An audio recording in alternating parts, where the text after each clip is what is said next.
कल तक कहानी कुछ और थी, आज कुछ और है।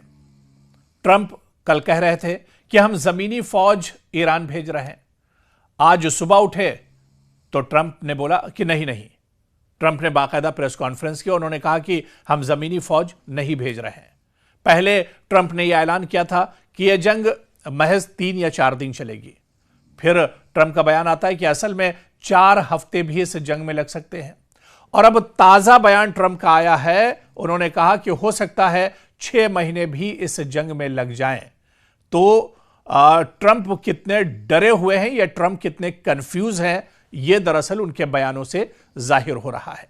शुरू में बड़े जोश से ट्रंप ने कहा था कि हम रिजीम चेंज करेंगे, यानी हम ईरान में सत्ता बदल के रख देंगे, यहां की लीडरशिप बदल के रख देंगे। और थोड़ी देर के बाद फिर वजाहत आती है ट्रंप की तरफ से, ईरान की तरफ से, अमेरिका की तरफ से कि नहीं नहीं, रिजीम चेंज हमारा मकसद नहीं है। फिर ईरानी लोगों को मशवरा दिया कि भाई ईरान में खुद ही आप लोग हुकूमत गिरा दो, खुद ईरान के खिलाफ एहतजाज करो, अपनी सरकार के खिलाफ एहतजाज करो और खुद से अपनी हुकूमत गिरा दो। और अब ट्रंप फरमाते हैं, ट्रंप का कहना है कि जिसे लाना है ले आओ, बस खामनेई के बेटे को न लाओ। तो अब इस तरह से लगातार बयान बदल रहे हैं। जब से ईरान के supreme leader Ayatollah Ali Khamenei की शहादत के बाद यह ऐलान किया गया कि अब ईरान के सुप्रीम लीडर दरअसल मुज्तबा खामनेई, जो कि ईरान के supreme leader Ayatollah Ali Khamenei के बेटे हैं, उन्हें अब ईरान का सुप्रीम लीडर बनाया गया है। तो अब उस पर भी अब डोनाल्ड ट्रंप दरअसल घबराए हुए हैं। डोनाल्ड ट्रंप का बयान बदल गया है और वो कहते हैं कि अब जिसे लाना हो ले आओ, बस खामनेई के बेटे को मत लाना। तो पिछली जंग में यह दावा था कि हमने ईरान की एटमी सलाहियत खत्म कर दी है। दरअसल ये वो तमाम झूठ, ये दरअसल अमेरिका और इजराइल का डर, उसका खौफ हम आपको बता रहे हैं कि कहां कहां पर और किस तरह से अमेरिका डरा हुआ है। डोनाल्ड ट्रंप कितने कंफ्यूज हैं। डोनाल्ड ट्रंप तो अब अपने ऑफिस में पादरियों को बुलाकर दुआ भी करा रहे हैं कि किसी तरह से वो जंग में जीत जाएं, क्योंकि वो जंग में पूरी तरह से फंस चुके हैं। आपको याद होगा कि जो पिछली जंग इजराइल की 12 दिनों की ईरान के साथ हुई थी, इजराइल ने अचानक ईरान पर हमला किया था। उस बीच क्या दावा अमेरिका ने किया था? उस बीच भी अमेरिका ने दावा किया था कि हमने ईरान की एटमी सलाहियत खत्म कर दी है। ईरान के B-2 जो बम्बर हैं, उन्होंने अस्फहान या दूसरी जो जगह ईरान के अंदर है, जो दरअसल पहाड़ी के नीचे पूरी एक टनल बनी हुई है और उसमें ईरान का एटमी जो हथियार हैं वो तैयार किए जा रहे हैं। तो अमेरिका ने दावा किया था कि हमारे B-2 बम्बर ने, यानी अमेरिकी B-2 बम्बर ने दरअसल अस्फहान के अंदर जाकर जेर जमीन जो टनल है वहां पर ईरान की एटमी सलाहियत को खत्म कर दिया है।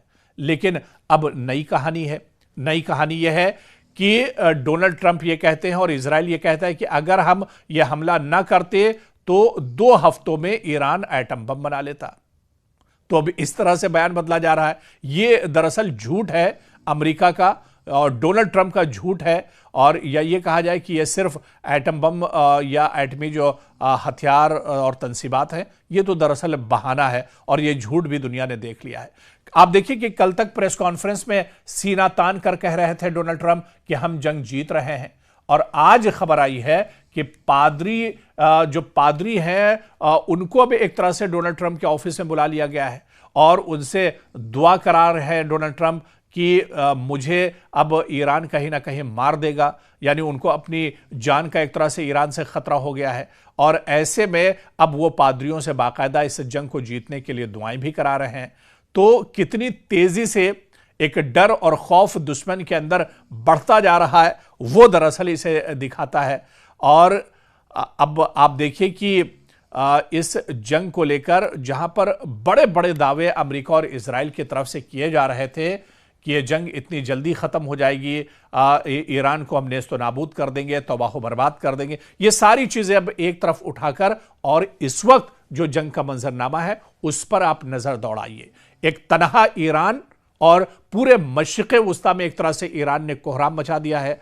आज इजराइल के तल अवीव में आप देखिए कि लोग किस तरह से डरे और घबराए हैं, किस तरह से तल अवीव के अंदर लगातार हमले ईरान की तरफ से किए जा रहे हैं। आज़रबाईजान तक अब महफूज नहीं है, सऊदी अरब भी अब एक तरह से महफूज नहीं है, और जितने मिडिल ईस्ट के जो इलाके और जहां जहां पर अमेरिका की तंसीबात हैं, एयरबेस हैं, उन सब को ईरान अकेले दम पर अब एक तरह से साध रहा है। और इस जंग में जहां पर दुनिया की बड़ी ताकतें मौजूद हैं, एक तरफ पूरा मिडिल ईस्ट ईरान के खिलाफ है, आज़रबाईजान, सऊदी अरब और कब्रस जैसे मुल्क एक तरह से ईरान के खिलाफ खड़े हैं, वहीं ईरान इस जंग में तनहा जरूर है, लेकिन दुश्मनों के ईरान ने दांत पूरी तरह से खट्टे कर दिए हैं।